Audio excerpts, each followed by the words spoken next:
नैनं छिन्दन्ति शस्त्राणि नैनं दहति पावका न चैनं क्लेहयन्त्यापो न शोषयति मारुतः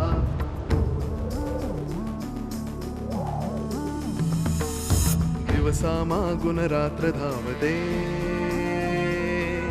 सकाळ संध्याकाळ सूत्रधार जो या साऱ्याचा नामतयाचे काय तयाच्या मनात दडले नकळे कधी कुणा क्षणात होते संभव सारे क्षणापूर्वीचे असंभव असंभव असंभव असंभव. म्हणजे तुम्हाला बिझनेस मध्ये इंटरेस्ट आहे की माझ्या पार्टनर मध्ये? तुला पाहिपर्यंत जीवात जीव नव्हता रे माझ्या.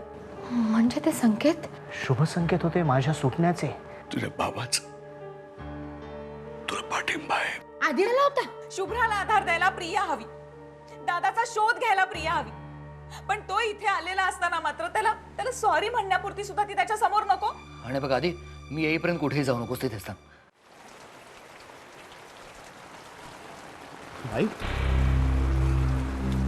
आधी कोण होती ती माणसं? काही माहिती. तुला शोधायला मी कोकणापर्यंत जाऊन आलो होतो. कोकणात कशाला? कोकणात एका लॉज समोर तुझी गाडी सोडली होती आणि त्याच लॉजवर तुझ्या नावाने एक रूम बुक होती. कोकणात? तू गेला कुठे होतास आधी? माहित नाही. त्या दिवशी ऑफिसमधनं मी बाहेर पडलो आणि मला पुढचं काहीच आठवत नाही. जाग आली तेव्हा एका गोडाऊन मध्ये होतो. कुठलं गोडाऊन? माहित नाही. काहीतरी आठवत असेल. एक माणूस जो सतत मला सुलेखा कुठे सुलेखा कुठे असा प्रश्न विचारत होता. सुलेखा? हो ना. का ते माहित नाही. त्यांना सुलेखा का हवी आहे तेही माहित नाही. आणि त्यासाठी त्यांनी मलाच का पकडलं होतं तेही माहित नाही. तो माणूस सतत मला तो एकच प्रश्न विचारतो. एके दिवशी अचानक पोलिसांची धाड पडली, सगळीकडे पळापळ झाली आणि त्याचाच फायदा घेऊन मी तिकडनं सटक. ज्यानं तुला पकडलं होतं त्याचं वर्णन आठवतंय तुला? हो ना.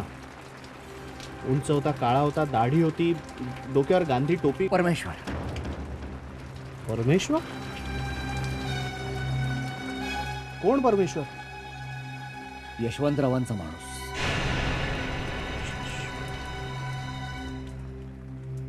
मी आत्ताच. भाई एक मिनिट. आपल्याला आता सगळ्या मूव शांतपणे घ्यायला. तू असं काहीतरी केलंस जेणेकरून त्यांना संशय आला तर सगळाच गोंधळ होऊन जाईल. आपल्याला काही करून बाळकाकाच्या खुन्यापर्यंत पोहोचायचं आहे आणि या पुढच्या सगळ्या टप्प्यांमध्ये मला तुझी मदत लागेल. आपण एकमेकांच्या कॉन्टॅक्टमध्ये राहू. काळजी घे.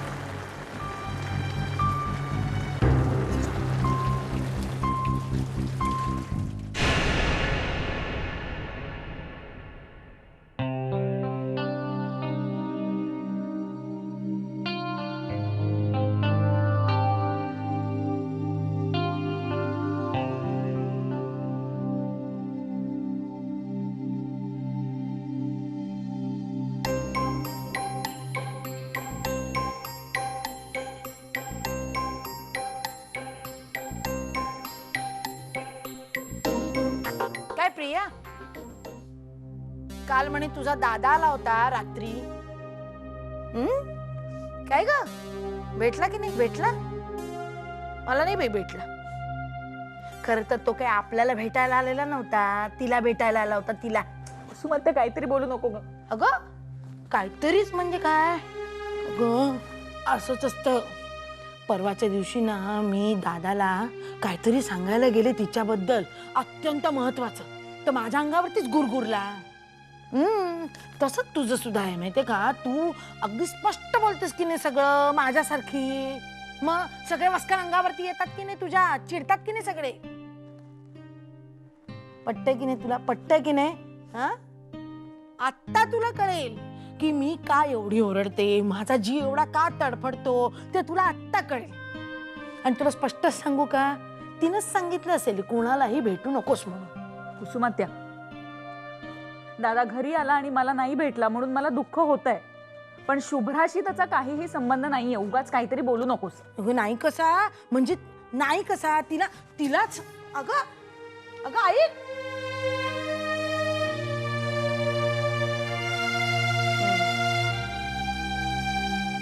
घ्या, काही सांगायची सोय ठेवलेली नाही. ते बाबा म्हणतात तेच बरं आहे, कुणाशी न बोललेलं बरं. आधी सुद्धा फार आगाऊच झालाय. सुलेखा, बोल. महत्वाचं बोलायचंय तुमच्याशी. भूतकाळातले काही चेहरे वर्तमानात यायला लागलेत. काय? गेले काही दिवस मला झोप लागत नाही. सारखा तोच चेहरा दिसतोय जो जो या जन्मात मी कधीही पाहिला नव्हता. पण त्या चेहऱ्याचा माझ्या गतजन्माशी काहीतरी संबंध आहे असं पुन्हा पुन्हा वाटतंय मला. कुठे पाहिलास तो चेहरा तू? मध्यंतरी मी शुभ्राच्या मनाचा ताबा घेण्याचा प्रयत्न केला होता. कशासाठी? ते महत्वाचं नाही आता. सुलेखा, तेच महत्वाचं आहे.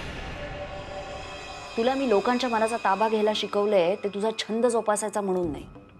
मला आधीचा पत्ता हवा होता आणि शुभ्रा सोडल्यास दुसरा माझ्याकडे पर्याय नव्हता. त्यावेळी तो समोर होता. तू पुन्हा एकदा मूर्खपणा केलाय असे तुला कळतंय का सुलेखा? अगं, तू शुभ्राच्या डोळ्यातून त्याला बघितलंयस, तसंच त्याने तुला बघितलं असेल तर? आणि तू जसा त्याला शोधायचा प्रयत्न करतेस तसंच त्याने तुला शोधायचा प्रयत्न केला असेल तर? सुलेखा, इंदुमती संत नक्कीच नव्हती. तुला काय माहिती त्या चेहऱ्याचा आणि इंदुमतीचा काय संबंध असेल ते? माता, त्याला जर का काही आठवत नसेल तर ठीकच आहे, पण त्याला जर का काही आठवलं आणि त्याचे आणि शुभ्राचे संबंध जर का चांगले असतील ना, तर ते डोळे इंदुमतीचे आहेत हे ओळखायला त्याला वेळ लागणार नाही. नाही नाही नाही, असं नाही होणार. मी त्या माणसाला कुठूनही शोधून काढीन. कसा? ते माझं मी बघून घेईन. पुन्हा तीच चूक करतेस तू सुलेखा. इंदुमतीची धिंड निघालीच होती, आता सुलेखाची काढायची का नाही हे तू ठरव.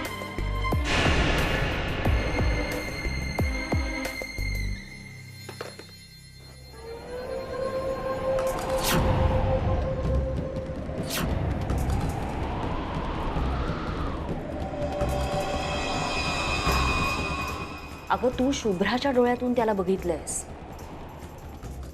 तसंच त्याने तुला बघितलं असेल तर? आणि तू जसा त्याला शोधायचा प्रयत्न करतेस तसंच त्याने तुला शोधायचा प्रयत्न केला असेल तर?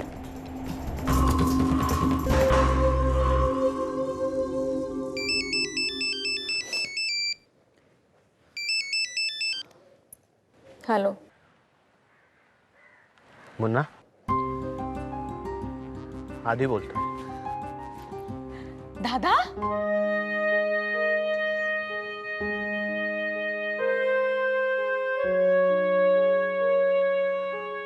खूप चिडली आहेस ना माझ्यावर? मला न भेटता दादा गेलाच कसा? माझ्यावर रागावला असेल का? किती प्रश्न पडले आहेत ना तुला. पण मी माझ्या मुन्नाला विसरेन असं वाटतंय तुला? दादा, मला तुला फक्त सॉरी म्हणायचं होतं. आय एम सॉरी दादा.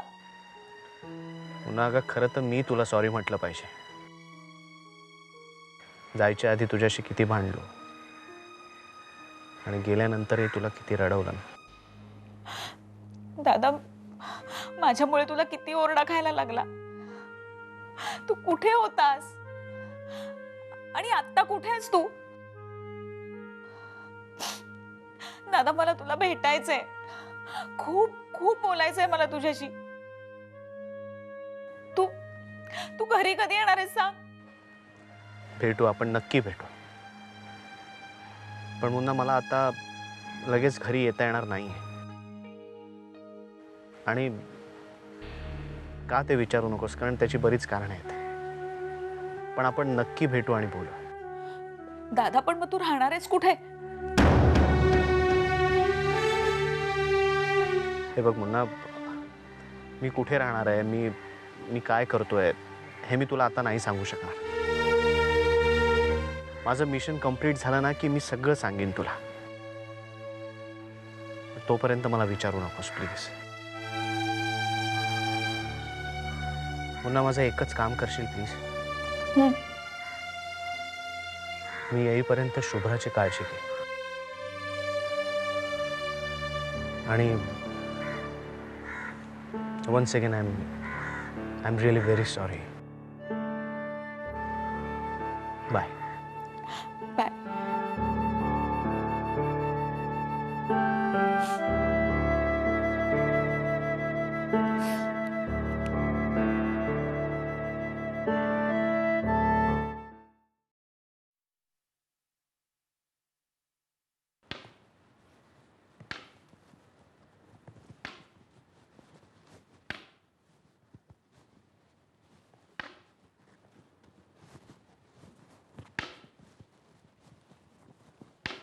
मधू, बाबा या, बसा.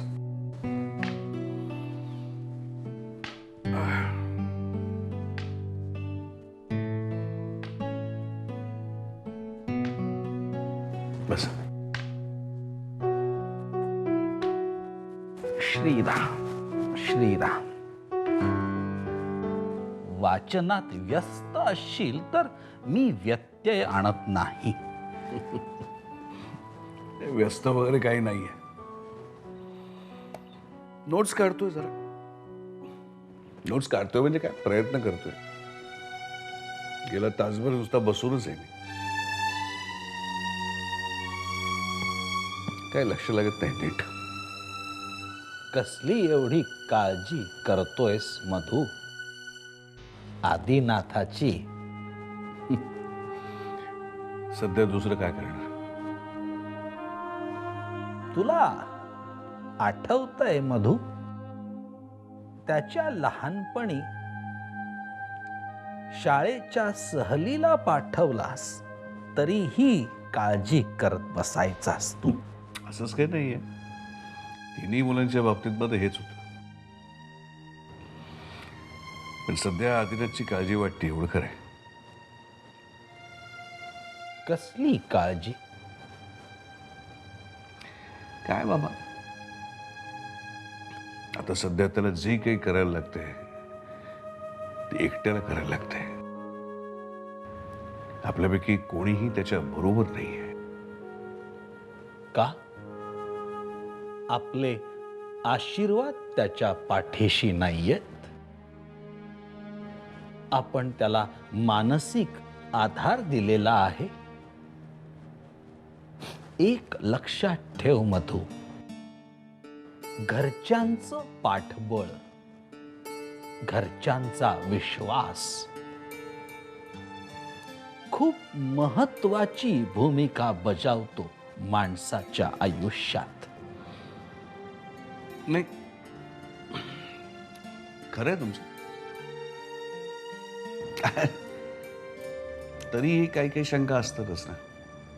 मागे तुम्ही मला एकदा म्हणाला होतात की आधी, सुलेखा, शुभ्रा यांच्या पत्रिकेमध्ये काहीतरी विचित्र ग्रहस्थिती आहे.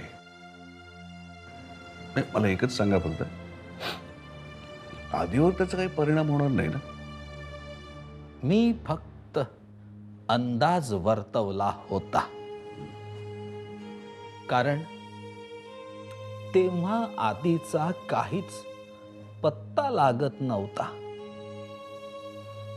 पण आदिनाथला भेटल्यावर माझी खात्री पटली आहे की त्याला कुठलाही धोका नाही. तुझ्या मनात ही शंका का आली? त्याच्या कार्यक्षमतेवरती माझा विश्वास आहे बाबा. पण काय बारीक सारीक चिंता असतातच ना. तर साधी गोष्ट आहे. तो राहणार कुठे, जेवणार काय, असं बाकीचं. नको काळजी करूस. आदिनाथ जिथे कुठे असेल तिथे सुखरूप असेल, सुरक्षित असेल. मुळात तो हुशार आहे, समजूतदार आहे आणि मुख्य म्हणजे महादेव दादाचा द्रष्टेपणा त्याच्याकडे आहे. तेव्हा त्याची काळजी करायचं सोडून त्याच्या पाठीमागे खंबीरपणे उभा राहा. ते तर आहेच बाबा. कदाचित मीच काहीतरी उलट सुलट विचार करून नाही ते शंका काढत बसलो एवढंच. मधू, आता शंका काढत बसू नकोस. उलट आता कोडी कशी उलगडतात, कशी आणि केव्हा उलगडणार याकडे लक्ष ठेव. आता कोडी उलगडायला फारसा अवकाश राहिलेला नाही.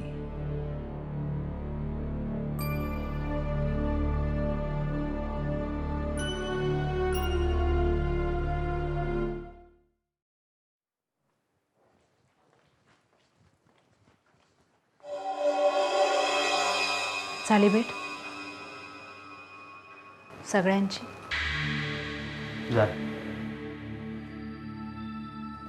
खूप दिवसांनी भेटलास ना सगळ्यांना. मग आता परत कधी भेटणार? परत भेट कठीण आहे म्हणून सांगून टाक. काय? आय मीन उगाच कशाला त्यांच्या अपेक्षा वाढवायच्या नाही का? कोणाकोणाला सांगितलंस तू इथेच म्हणून? कोणालाच नाही. केवढा मोठा धक्का बसेल नाही त्यांना जेव्हा त्यांना कळेल तू इथेस. कदाचित त्यांना थोडीशी कल्पना आली असेल. म्हणजे? मी तुझ्या सेलवर कॉल केलं होतं. तू फोन घरी विसरून गेला होतास तेव्हा प्रियाने उचलला होता. काय म्हणाली प्रिया? मला नाही वाटत तिने माझा आवाज ओळखला वगैरे असेल. तेव्हा चूक झाली माझ्याकडून. पण या पुढच्या आपल्या प्रवासात एक छोटीशी चूक सुद्धा आपल्या दोघांसाठी खूप महागात पडणार आहे आधी. त्यामुळे आपण काही दिवस सगळ्यांशी संपर्क तोडायला हवा. आपण आधी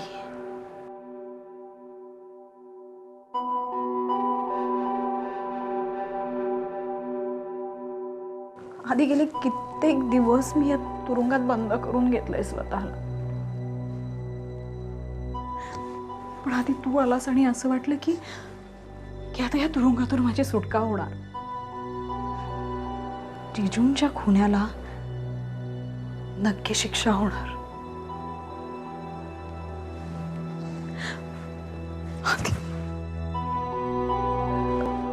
आधी काल एक रात्र तू नव्हतास पण माझा जीव एवढा कासावीस झाला होता. आधी सतत असं वाटायचं की सरंजामेच्या माणसांनी जर तुला पकडलं तर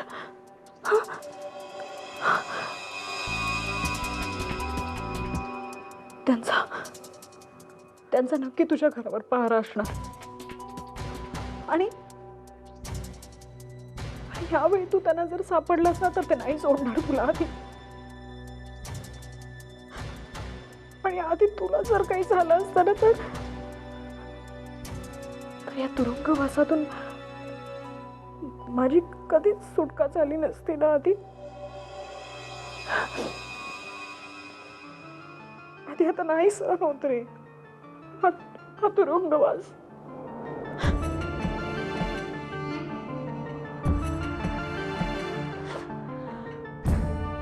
डोंट वरी सुलेखा, मी नाही भेटणार त्यांना.